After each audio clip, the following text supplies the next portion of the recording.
Greetings, kindred. Voivode Maquette here for more Vampire the Masquerade Coteries of New York. We're on episode 4 now, so let's see what Eric's got up to today.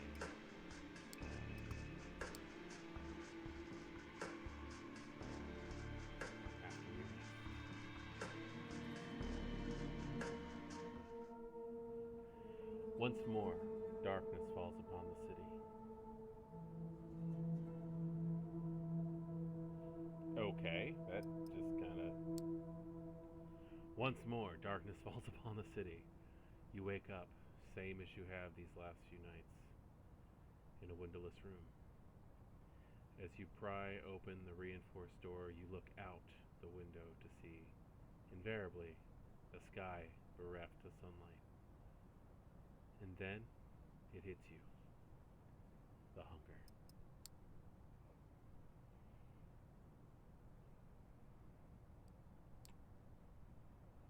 For a moment, you let yourself wonder if there will ever come a night when it's just not there. Given what you've learned thus far, you probably have as much of a chance of kick-starting your heart with jumper cables. You lock the apartment behind you and head over to Sophie's apartment. You did promise to call on her. Might as well not keep the lady waiting. And hey, what else are you gonna do? Call Jess? Yeah, right. What would you tell her? If she even picked up at all, she's probably used the opportunity to stick some more needles in you. Or worse, persuade you to come back. Go back to work? Yeah, who are you kidding? HR probably found a replacement the day after you went missing. Nobody there cares if you got kidnapped or turned into a creature of the night. These thoughts put you in a weird mood. It's a strange sensation to walk the crowded streets. Same as you have so many times before, but feeling so disconnected. All these people. You're not one of them. Not anymore. You're a vampire. Kindred. And you need to carve your own path in this strange new existence. One way or another. Appropriately enough, you arrive at Sophie's building just as that thought crosses your mind. A quick word with the security guard and you're led into the elevator. Apparently, Miss Langley is expecting you. Of course she is. You knock and wait patiently as the footsteps on the other side grow closer. Finally, the door opens and Gregory, Sophie's driver, invites you in. You find the lady herself standing by the window, silhouetted against the city's midnight glow. She stares out, motionless, like a marble statue.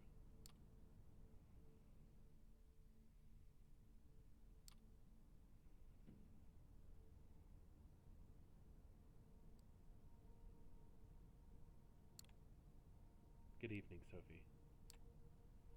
She doesn't react immediately, but seems to snap out of some meditative state, and looks at you with strangely blurry eyes. Yes. Good evening, Eric. I was wondering, when you look out at the city, when you see the lights, hear the hum, smell the rain on the pavement, what do you think about? You gaze out. The lights and rain, the relentless honking below, music blasting from a nearby window echoing off the buildings. Someone should record an hour of this and throw it up on YouTube as an ambient piece. Other than that thought, it's business as usual. The sights, the sounds, the smells. You know them all too well. Sophie watches you. You can tell she's disappointed, somehow, but she covers it up with a courteous smile. Well, not everyone can appreciate the intricacies that the world offers. In fact, Among kindred, my clan is somewhat notorious for finding innate meaning, event in the mundane. You see, the blood that flows through my veins is that of Clan Toreador. There are 13 such bloodlines among the kindred, though that number has been contested in the past, and these nights it seems that nothing is certain anymore. The clans have gone by many epitaphs over the years, but the names used these nights have their roots in medieval times. The original Inquisition, if you can believe it. They use these to categorize us, describe our inherent differences. In time, we adopt them ourselves. Each clan has a uniqueness about it, inescapable, originating from an ancient progenitor, carried from sire to child.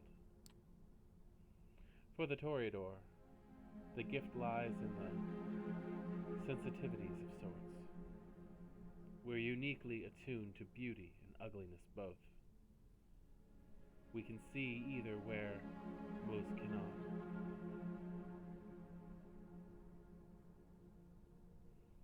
A blessing on most nights, occasionally a curse.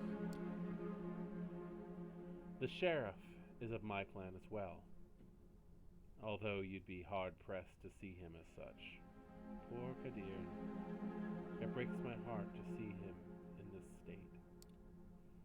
Still, there is a beauty to it as well. Nothing like a good fall from grace.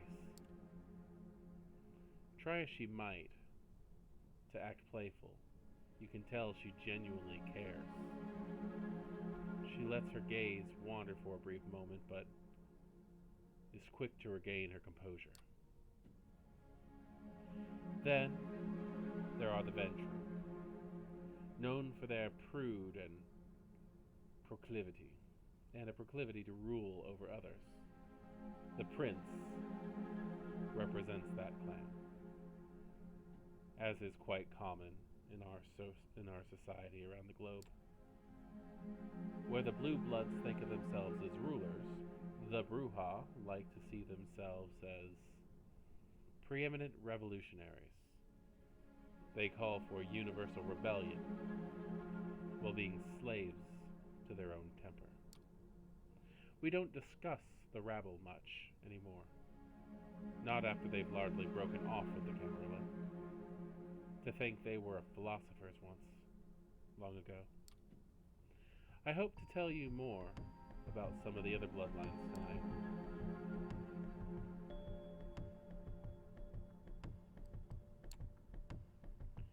Do you know what my clan is? No. I can only guess it, based on certain aspects of your behavior and taste.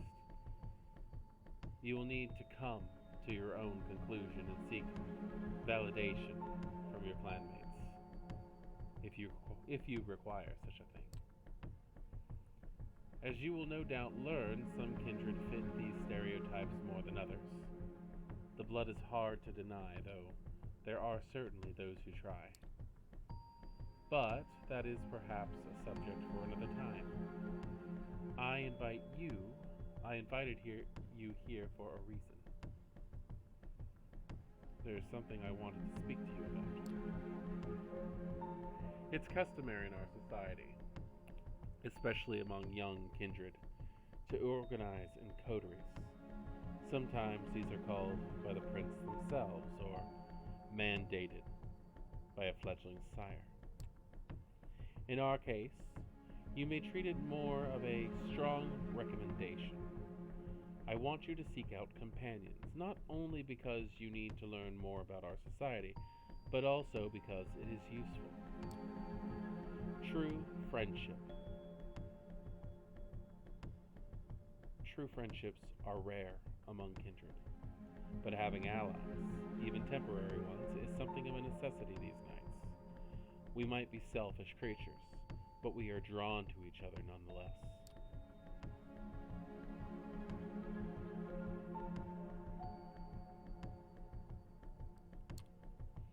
Any suggestions on where I should start looking? I was just about to get to that. She put on a mysterious smile. I spent some of my precious time last night asking around, pondering potential kindred for who to meet. Came up with a short list of contacts. I hope you'll appreciate the gesture. Forging a partnership with them might offer perspectives and viewpoints that I cannot provide. Lenses through which to view our kind. They're all members of the Camarilla, of course. More or less.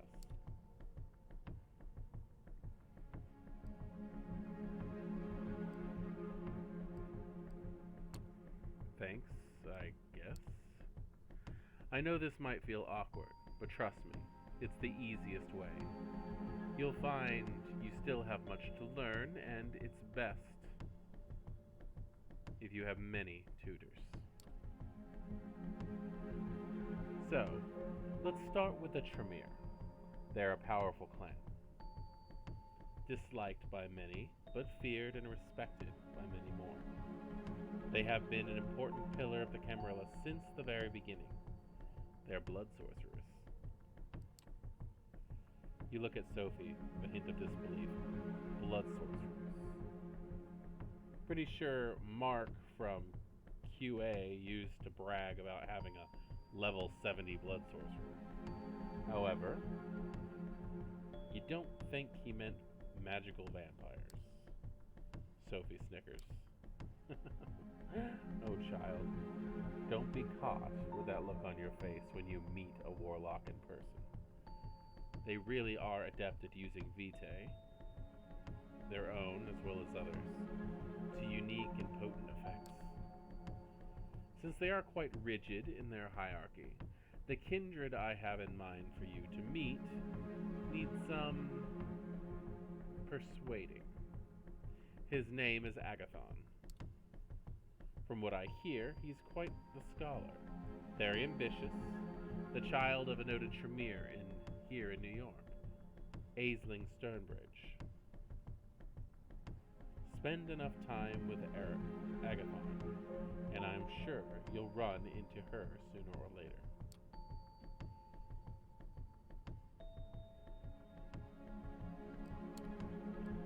This whole blood magic thing sounds intriguing. Oh yes, fascinating. It's also a well-kept secret of the Tremere. Don't expect them to share it right away. Some things have to be earned. Anyway, if you wish to contact the young Tremere, I hear you can usually find him in a New Age bookstore out on Broadway. The Tremere have one of their workshops there. Gregory will give you all the details. Now, this next recommendation comes with a bit of a caveat. As you recall me saying, most bloodlines have unique features that might not be obvious at first glance.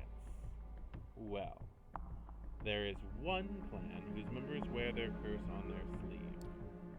The Nosferatu. Man, what's with these goofy names? Guess they're really big on Blue Oyster Cult. No wonder they make their havens in sewers, abandoned buildings, and such. Their appearance is hideous and obviously unnatural. Had they walked the streets like other kindred, the kind would have learned about our existence long ago. Did she just shudder? It's hard to tell with her usual complexion, but you could swear her skin suddenly took on an even more sickly color. The one I have in mind isn't as big an eyesore as the worst of them. But he is no Adonis either. Still, he has some talents and connections that you might find useful.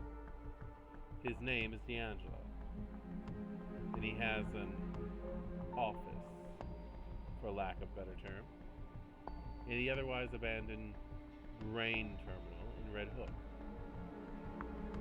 Right next to one of those Swedish stores. The name escapes me. The one with the awful furniture. Swedish furniture store? You mean like IKEA? Yes, that's it. My mind struggles to retain things that are aesthetically displeasing. D'Angelo does odd jobs for Kadir, digging up dirt, locating kindred who would prefer to remain hidden, the kind of work the Nosferatu are best at. He's on a case right now, something to do with kind murders, I think.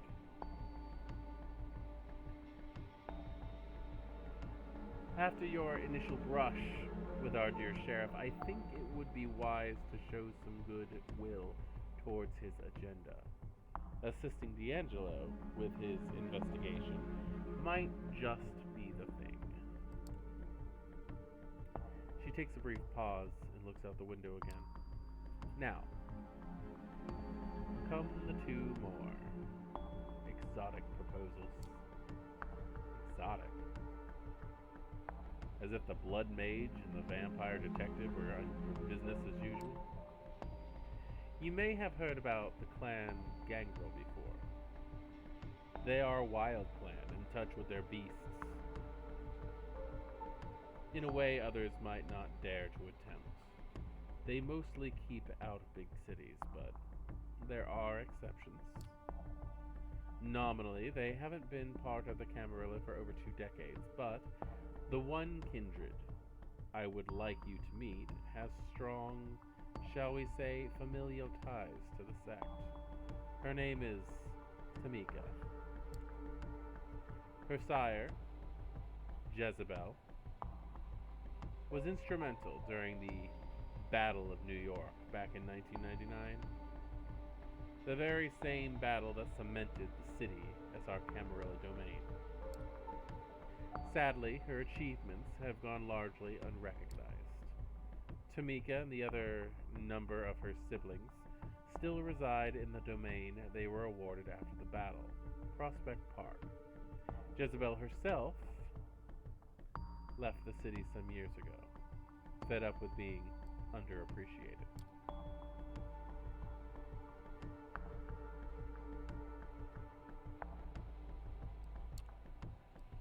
I got the impression contacting vampires who aren't in the Camarilla was frowned upon, but you're saying these Gangrel aren't a part of the sect anymore. How does that work?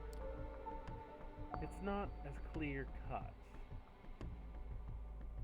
The Gangrel as a whole have sworn off the Camarilla, but individual kindred of that clan still hold our ideals. Jezebel was one of them. Before she came jaded. Besides, their domain in Prospect Park has been upheld by the Prince Panhard for all these years. Has it not? We consider them members of the sect, and they have, for the most part, kept to themselves. Perhaps it will take a young kindred such as yourself to make them realize where their loyalties lie. So, you see, seeking out Tamika could prove quite educational, if nothing else. And who knows, perhaps you will find her temperament to be a welcome change of pace. But speaking of change of pace, I have one last suggestion for you. Though, it's one I make lightly. The kindred who calls herself Hope. She's a Malkavian. They're a uniquely cursed clan. For centuries we considered them mad, insane, unhinged, but those of us who spend enough time with them come to understand the truth. It's no sickness, but a unique perception on the world that has them appear to us as unstable. And that perception can prove to be very valuable. Having a Malkavian as your companion might be taxing on the nerves and a true test of patience at times. But their insight and intuition are unrivaled among kindred. As for Hope, specifically, she is said to be a recluse, but I have it on good authority that she can currently be found at an internet cafe. I believe it's called, in Lower Manhattan. Gregory has the address.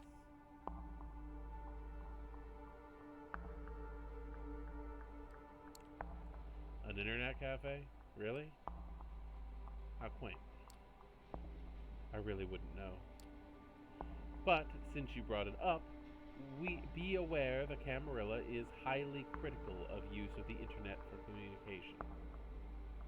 The Second Inquisition made sure of that. Exercise caution when at her haven. Well, I believe that's all of them. I still have a few social calls to make tonight, so I'll leave it to you. Use tonight and tomorrow night to arrange some cordial visits of your own. I will send Gregory for you as soon as I have further need of your services. Oh, that reminds me. You will need a car. Join us downstairs, won't you? She smiles once more and turns to her driver. He helps her put on her coat, and the three of you leave Sophie's apartment. Sophie points to one of the cars near the building as Gregory hands you the keys. It's a rather inconspicuous compact car, a decent-looking, if not luxurious ride. Stay safe, Eric. This is your first night alone. Don't let it be your last. As they drive away, you find yourself with more freedom than you've had in the past few nights. A blessing or a burden? Time will tell. With a list of addresses in hand, you consider your next move.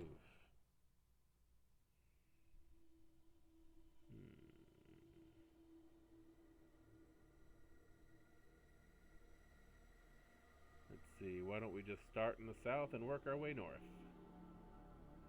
Jezebel's Child. Sophie mentioned a gangrel neonate by the name of Tamika, who's made herself a haven in Prospect Park. The Farrells aren't exactly a social bunch, but even by kindred standards. But if you can keep her from clawing your eyes out just long enough, she might be persuaded to join you.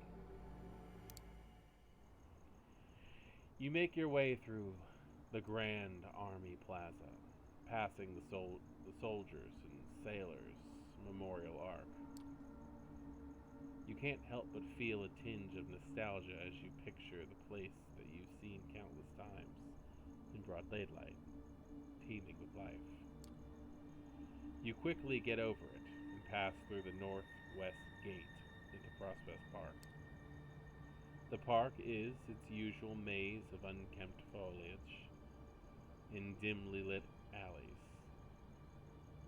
Silence hangs in the air, as it would at this time of night, and there doesn't appear to be any sign of kindred present.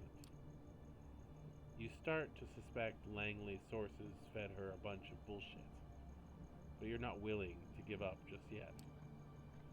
As you ponder your options, you hear footsteps coming from behind the line of trees. Quick, but evenly paced. Most likely a late-night jogger. No vampire would take kindly to you feeding in their domain. But then again, perhaps you could kill two birds with one stone.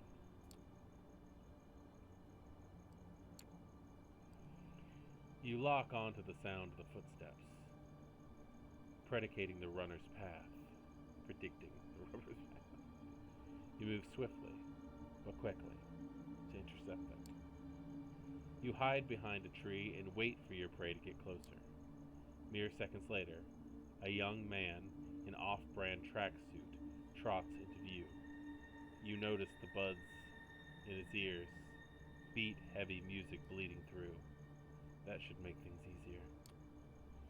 Just as the man passes by, you emerge behind him and plant your hand firmly on his neck.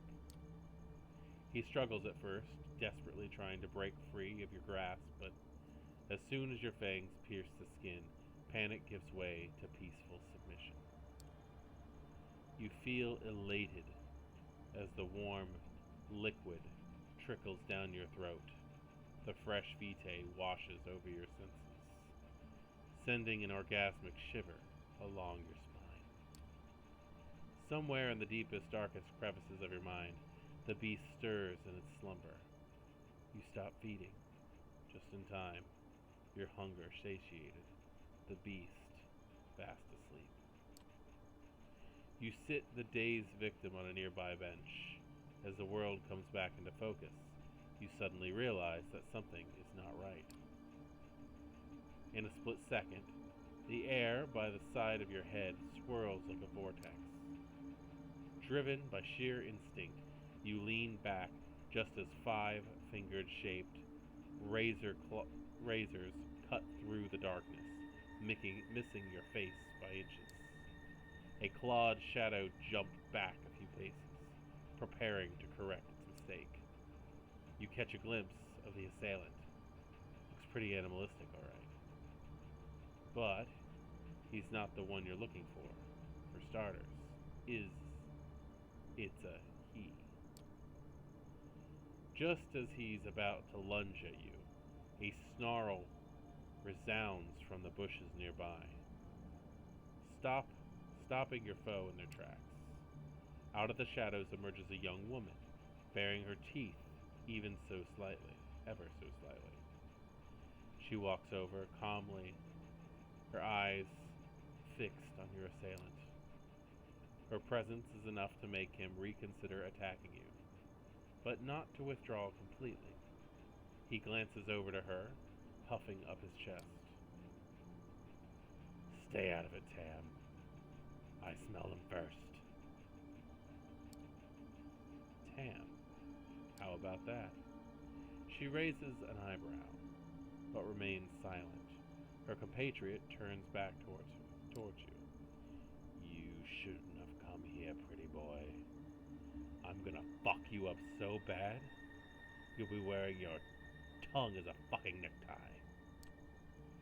Tamika looks at you expectantly.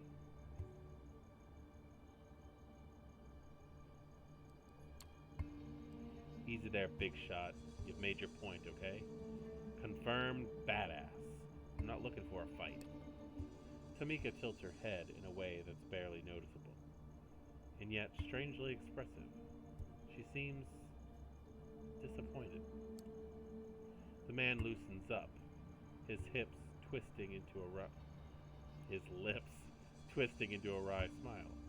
Clearly, you just gave him the confidence boost he needed. Funny. You don't look like a pussy. You don't smell like one. So, why are you acting like one, huh? Well, guess what?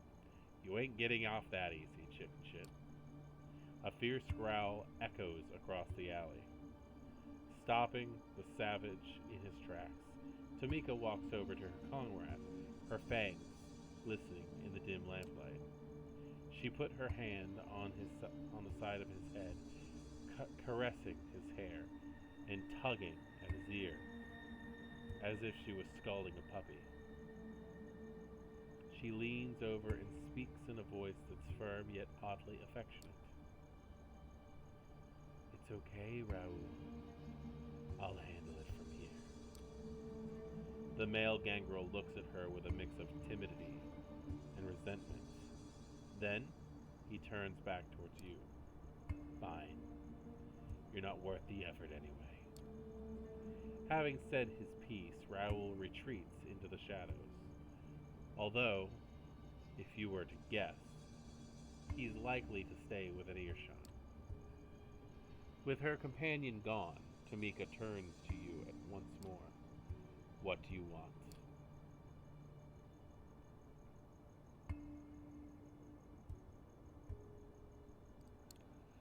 Straight to the point, huh?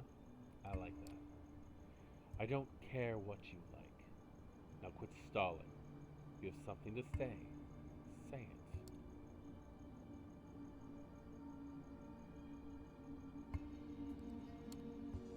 I come with an offer. I'm willing to offer you my services, such as they are. All I would hope for in return is a fruitful, long-lasting relationship.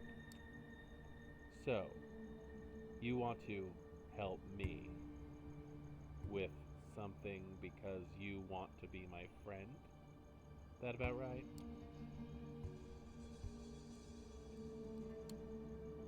Well, it sounded better the way I said it, but yeah, that's the gist of it. Huh. She puts on a veneer of skepticism, but you can tell she's intrigued. That's very earnest of you. It's also kind of silly, but I think I'm okay with it. What I'm not okay with is putting my ass on the line and getting stabbed in the back for my trouble. So why exactly should I trust you? Trust anything you say?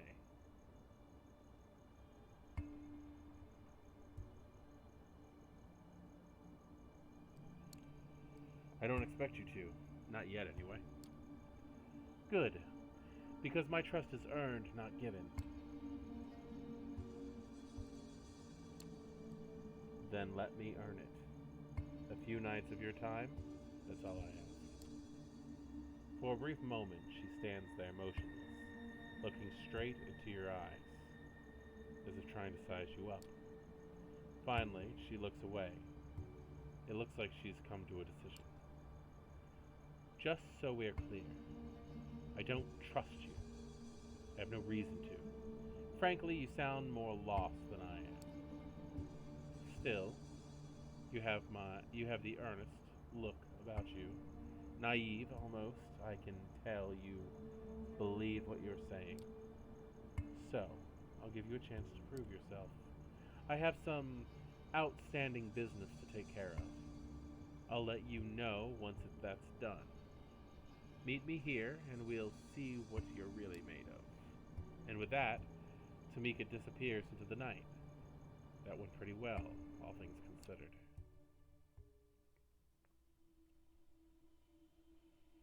Gumshoe in the Dark. A recent string of violent killings has the Red Hook district on Brooklyn on edge. Sophie mentioned that Kadir Al-Asmai, I don't know, has a secret associate investigating the murders, a Nosferatu neonate by the name of D'Angelo.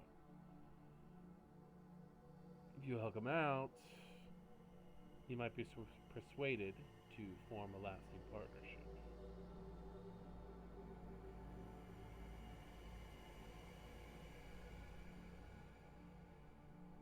Ooh. And it looks like that is it. Discussing with our new gangrel friend took a little bit longer than I was hoping for, but we're on the right trail, and tomorrow we will discuss things with D'Angelo. For right now, let's take a look at our unread dictionary.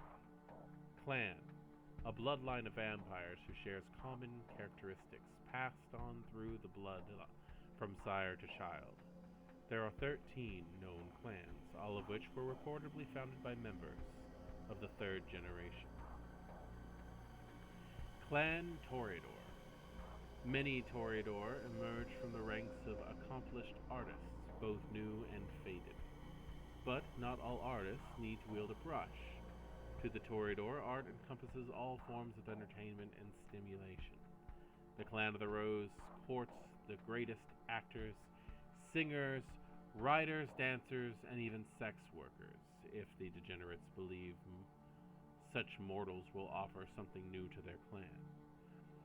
Despite the custom of embracing only the best, the Toreador fixation on beauty and innocence has caused many a diva to make a fledgling in haste. Many a moonlit night, new clan members have emerged as shallow hedonists, one-hit wonders, or just a stunning body and nothing else to offer. The nicknames are divas, harlots, sensates, perverts, hedonists, and degenerates. Bloodline, a vampire's heritage, also see clan. Child, a vampire created through the embrace. The child is a progeny of their sire. This term is often used derogatorily, indicating inexperience. Plural, childer. Ventru, holy poop. Okay. While many other clans claim positions of influence in mortal politics and business, no one can rival the Ventru in the game of pure power and wealth. They have long been the leaders of the Camarilla, holding more positions of power than any other clan, and they are loath to give that up. The Ventru believe in the strength of tradition and lineage. The embrace is one of their most important rituals, and the choice of child affects the way other members of the clan treat their sires. The Ventru therefore aim to embrace overachievers, politically or financially powerful kind, or those with a talent that sets them apart from the masses. They maintain that they are destined to rule all kindred, no matter the sacrifices involved. Their detractors call them little lords, Borgias, and tyrants. Those who respect Ventru for keeping the Camarilla together use terms like blue bloods, patricians, and warlords.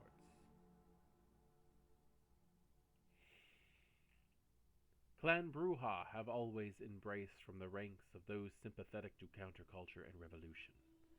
They seek out allies who question normative ideas and recognizing the fire of their oppression.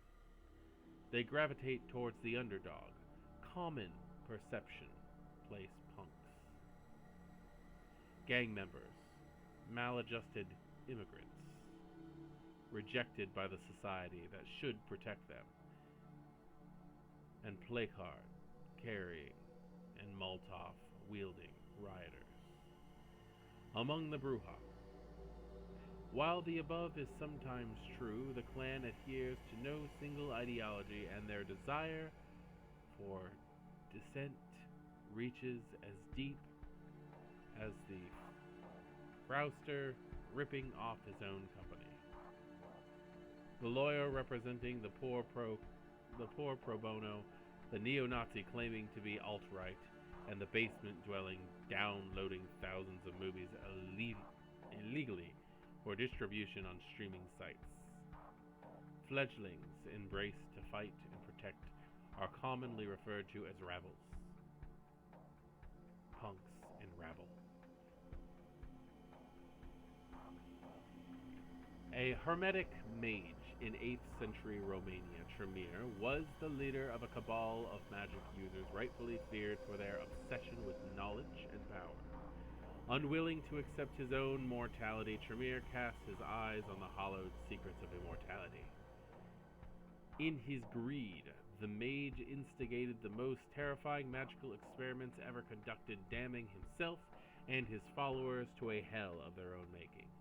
Terrified, they died and woke up again to an eternity of unlife and hunger, cut from their craft in a mockery of their former magical rituals. Now only fresh blood allows the Tremere to cast their thaumaturgical spells and twist reality. The clan is still organized. Like an initiatory cult order, recently fractured into a number of competing houses, each claiming to be the rightful heirs of Tremere's legacy. They see true power as knowing the ways of shaping the world, having access to the right blood, and owning the rarest of ancient artifacts. They're usually referred to as warlocks, hermetics, and transgressors. Vitae, archaic term for the blood of a vampire. The clan of the hidden are known under many names: hives, lepers, sewer rats, carnies, scabs, orlocks. But A few of them sound pleasant. For the Nosferatu, the embrace is a journey through abjection. As the blood of the horror gradually reforms the struggling tissues of the human body to grotesque abominations. Weeks of pain result in deformities, similar to terrible birth defects, cancer growths, crippling injuries, and leper-like sores. Those who endure it find themselves as monstrous echoes of Murnau's silver screen vision. But perhaps pain and humiliation teaches compassion. The Nosferatu, as they jokingly call themselves, are the most humane of the kindred. Wearing their curse on the outside rather than the inside to blend in. To blend in, some call on the blood to wear the borrowed faces of their victims, or disappear from sight, while others rely on prosthetics and heavy makeup. Clan Gangrel are outcasts, wanderers, rogues, and hunters. They make havens in the poorest parts of the city and feel no shame for doing so. They claim few domains as their own, but defer to no prince. If a feral enters a city, the prince will either accept it or have to fight the feral to get them to back down. Gangrel embrace from the ranks of survivors and fighters, leaders of prison crews and gangs, explorers, urban or otherwise, and any kind who sees the world as something to traverse instead of something to hide from. They care not for looks or titles, but for accomplishments and reputations. They are commonly referred to as wolves, ferals, or outcasts, or, in a more derogatory manner, as animals, strays, and savages. Psychologists would diagnose the children of Malkav with schizophrenia, depression, obsessive-compulsive disorder, or post-traumatic stress disorder. Sometimes all at once, in reality, Clan of the Moon are all of these things and none.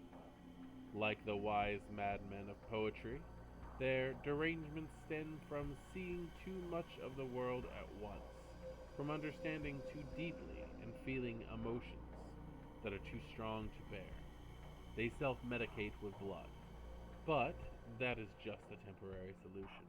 All Malkavians suffer mental illness following the embrace, sometimes accentuating an existing condition, other times adding new dimensions to their instability. As if their thoughts and actions were based on otherworldly logic, there seems to be no knowing when their condition will manifest destructively, or when it will offer important perspectives where such were previously lacking. They are referred to as oracles, gestures, and visionaries, or, in a more insulting manner, as madmen, liabilities, and lunatics. The Second Inquisition, often abbreviated as the SI, a collective name among vampires for the recent coordinated efforts of intelligence agencies to combat the kindred, as if they were a terrorist threat. Few individual agents understand that they are fighting, and the intra-agency collaboration, codenamed First Light, places enormous import on keeping their persons secrets and disguised as ordinary anti-terrorist actions.